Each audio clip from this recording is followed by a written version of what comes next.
If you want to know about land inequality in Scotland, then I want to tell you about the Crofters Land Wars on Skye.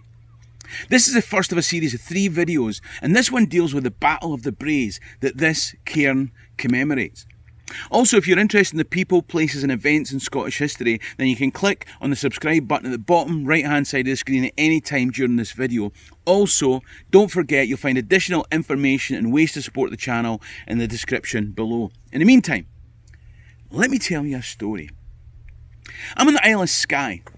I'm about 3 miles south of Portree to tell you the reason for this cairn. This area is called Braes.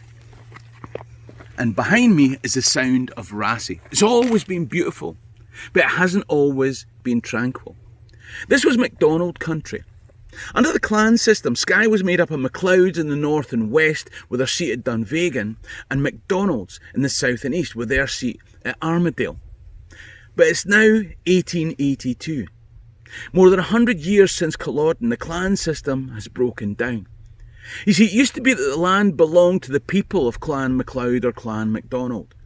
And of course the chief was a trustee of the land with responsibility to take care of the people on it. He protected you and you gave him service. You were his kith and he was your kin. And the nature of that relationship is passed from generation to generation in oral tradition, stories and song. Your parents passed it to you by word of mouth.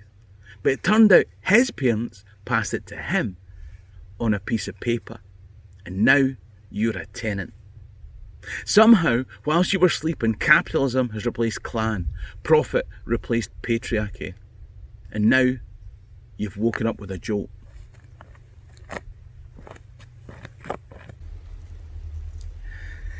In the next episode, I'll tell you how MacLeod of MacLeod sold large chunks of his clan land to outsiders who came in and said that you have to move off their land. It seemed only yesterday that the land belonged to everybody. In the Gaeltacht, folks would spend the winter on lower ground, and in summertime the community en masse would move their beasts up to the higher pastures called the Sheelings. And they would obviously do this to carry out summer tasks and to get the summer grazing. Here, the people of Braes had been doing this, well, forever. And then in 1865, MacDonald of Sleat, whose ancestors had been clan chiefs, but who now seems to be the landowner, let out the hillside of Benlee to a sheep farm. Suddenly, you're told you can't use the summer sheelings. Now, there was no discussion. There was no compensation of any kind. There was no reduction in rent. In fact, as the years passed, rents were increased. 6 years later, in 1881, the lease for the sheep run was about to expire.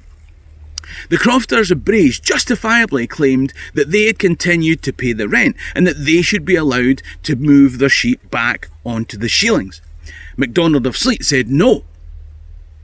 MacLeod of MacLeod, now living in a townhouse in London, sitting on a pile of cash from the sale of big chunks of previously clan land, sent out a tweet to the Highland papers in support of his landowning neighbour. In it he said Benlee was common, and what is common to all is of no value to any. Aha!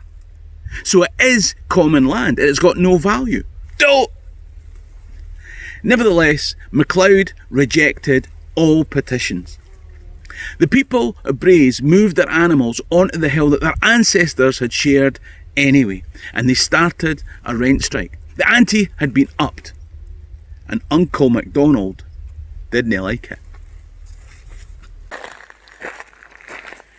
Here's a name for you. Baron Ronald Archibald Boswell MacDonald. He had his agent issue notices of eviction against 7 men and 3 widows who were seen to be the ringleaders of these events. On the 7th of April 1882, events took place along this road. The sheriff officer, along with 2 others, headed from Portree towards Braes with notices of eviction. Now, as these upholders of the law and order approached, youngsters at the northern approaches raised the alarm, and 100 to 200 bodies gravitated towards the approaching invaders to stop them in their tracks. The sheriff officer said that he didn't need to reach the Crofts, he could issue the eviction notices here. The crowd said no, build a fire and burn them. The 3 men looked at each other. what happens now?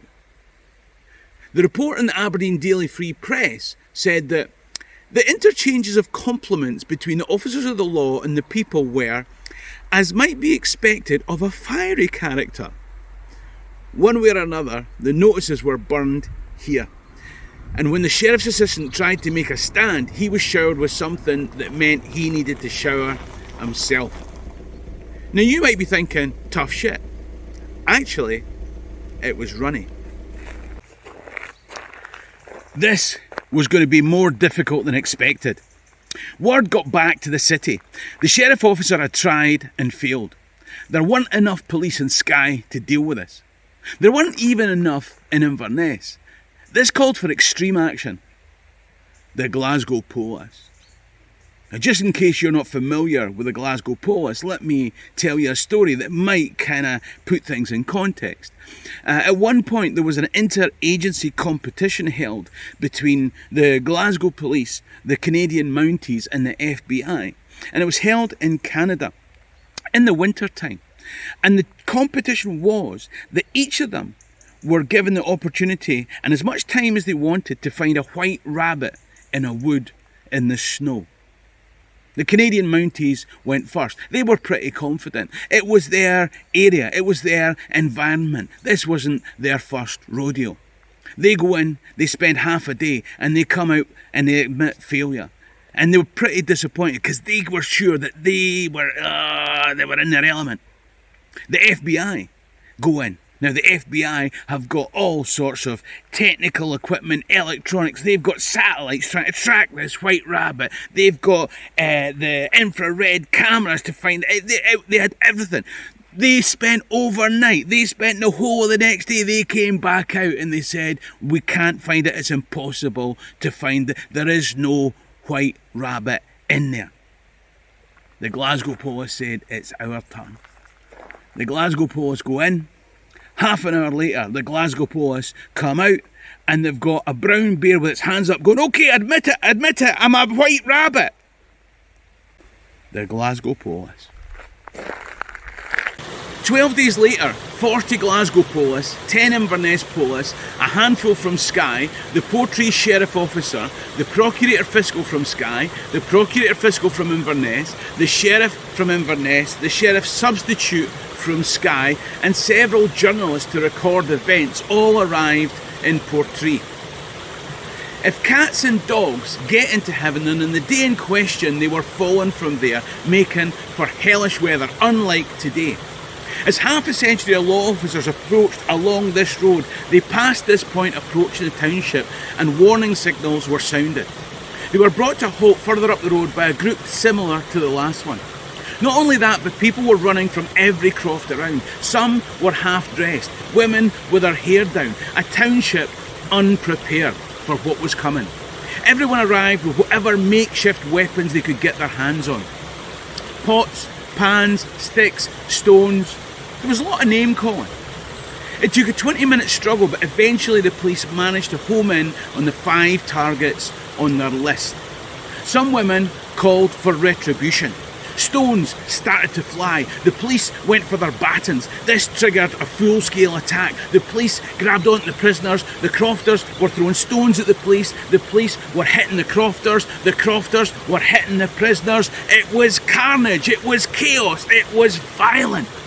The police realised that they were getting the worst of it. So they turned and tried to force their way through this point. It was too late though. Crofters had already mounted the rocky points on either side. They were pelting the police with stones from above. They turned to retreat, which meant rushing back into the waiting mob. Damn it! The mob threw stones. The police started throwing stones back. It was mental. They had another attempt to get through this gully, but they were beaten back again. Finally, they realised that they were trapped. They had no option but to face the storm of stones and keep going through to get out to open ground.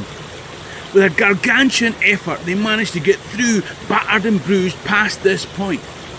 Once they were out, the mob let them go to Portree.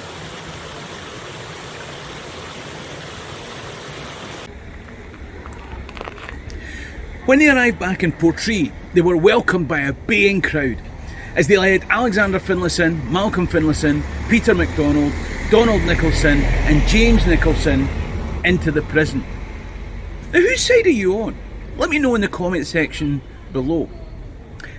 The public in Skye and in the Highlands, and indeed in Scotland in general, were largely on the side of the Crofters. As they were transferred to prison in Inverness, the Braes Defence Committee was set up in Glasgow. Now remember that Glasgow was full of Highlanders who themselves had had to leave the land. But it was more than that. Bail money was raised by businessmen and entrepreneurs who just saw the injustice. All 5 were found guilty of assault in Inverness Court, but a cheque was immediately handed over for their fines. Their fares for train and steamer back to Portree were paid, and they were warmly welcomed back home here with honours.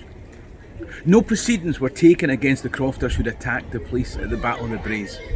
William Ivory, the Sheriff of Inverness, was furious, as you'll see in the next 2 episodes.